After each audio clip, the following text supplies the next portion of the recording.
कृष्ण यजुर्वेद अलग है, शुक्ल यजुर्वेद अलग है।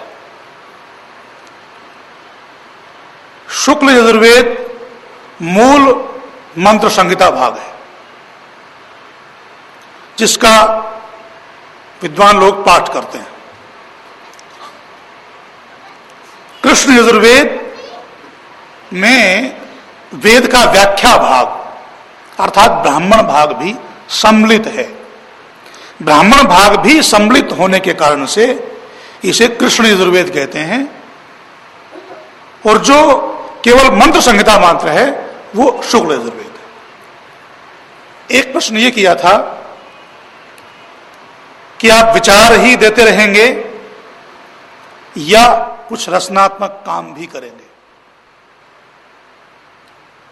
मैंने पूछा कि रचनात्मक काम से आपका मतलब? कहा ये साफ सफाई करना, सड़क पर झाड़ू लगाना। हां, अर्जुन कहता है मेरे सब संशय दूर हो गए हैं। मेरे मस्तिष्क में जो दूषित कचरा था वो आपके विचारों से साफ हो गया है। अब मैं करिष्ये वचनम तव, तेरे वचनों को पूरा करूंगा। एक हंसी की बात बता देता हूं। हमारे यहां हरियाणा में और पश्चिमी उत्तर प्रदेश में बड़ों को सबको तू कहकर बोलते हैं, पिता को भी, चाहे कोई दादा हो कोई भी हो। देश के भूतपूर्व प्रधानमंत्री की बात चल रही थी, चरण सिंह जी की, उनको भी आप कह रहे थे तू कहकर बोलते थे। एक उदाहरण है हरियाणा का। एक बहुत बड़े महात्मा हुए हैं, रामपत जी वानप्रस्थी, शास्त्री जानते हैं उनको। शिव कुमार शास्त्री सांसद थे, उनसे मिलना हुआ उनका, वो तुधोड़ा की भाषा में बात कर रहे थे। शिव कुमार जी ने कहा महात्मा जी आप तुधोड़ा की भाषा में बात करते हैं। रामपत कहते हैं वानप्रस्थी जी, क्यों तू परमात्मा से भी बड़ा हो गया क्या? हम तो परमात्मा को भी तू बोलते हैं भाई। त्वम हीना पिता वशो त्वम माता शतक्रतो बभूविता, वेद का मंत्र है ये। हे प्रभु, तू ही मां है, तू ही पिता है, और लौकिक भाषा में आप रोज प्रार्थना करते हैं त्वमेव माता च पिता त्वमेव।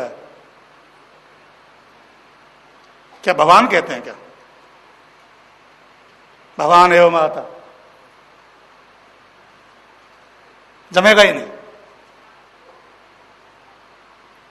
खैर,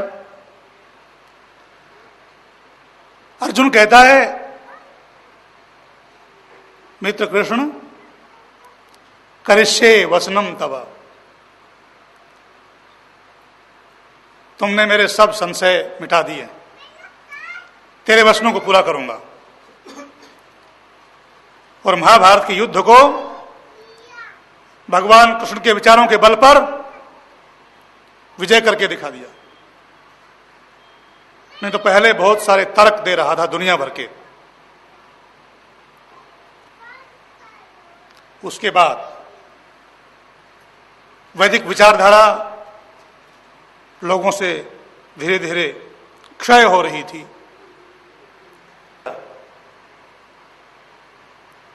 उसी के आसपास का एक और प्रसंग जिसकी मैं चर्चा कर रहा हूं, आज चौथा दिन है। आचार्य चाणक्य विचारों के बल पर, विचारों से प्रेरित किया चंद्रगुप्त मौर्य को, जो भारत खंड खंड हो गया था, उसको एकता के सूत्र में बांधा। महाभारत के 2500 साल पश्चात विचारों के बल पर। चाणक्य ने तलवार को नहीं उठाया, और जिस झाड़ू की बात आप कह रहे हैं उस झाड़ू को भी नहीं उठाया,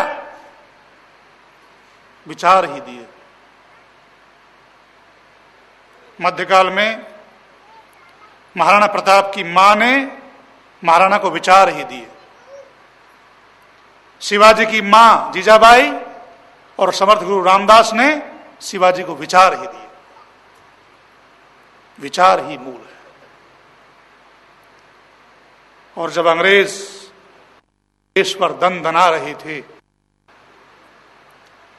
महारानी विक्टोरिया का संदेश आया कि अब हम भारत के शासन सूत्र को अपने हाथ में लेते हैं।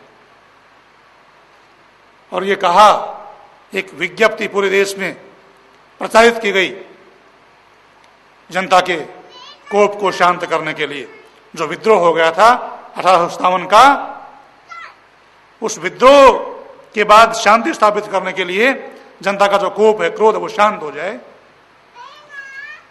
ये कहा गया कि अब पक्षपात शून्य राज्य होगा।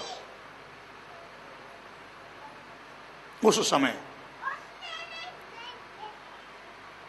भगवान आदि शंकराचार्य के बाद वेदों के पुनरुद्धारक महर्षि स्वामी दयानंद जी महाराज लिखते हैं,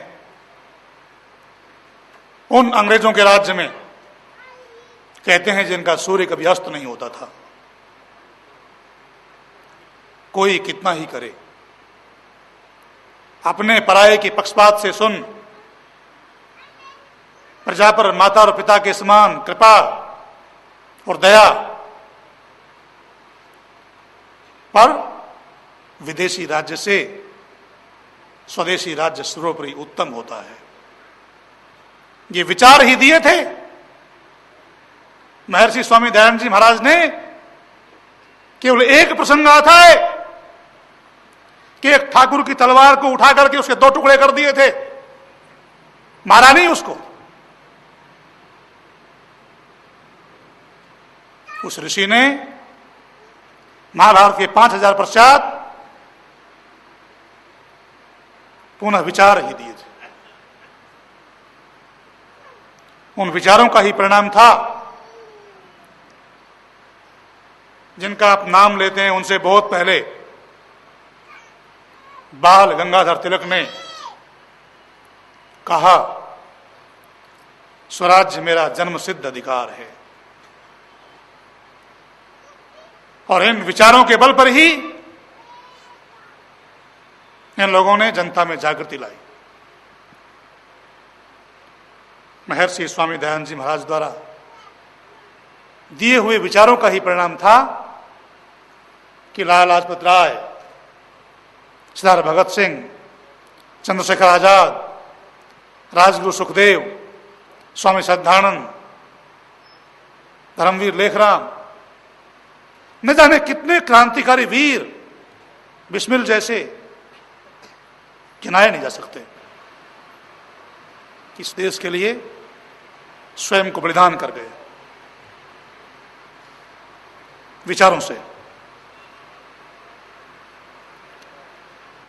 विचार ही मूल है। इसी कारण वेद में बार बार प्रार्थना की जाती है, हे प्रभु तन मे मनः शिव संकल्पमस्तु। हे प्रभु मेरे विचार शिव हो जाएं, मेरा मन अच्छे संकल्पों करने वाला हो जाए।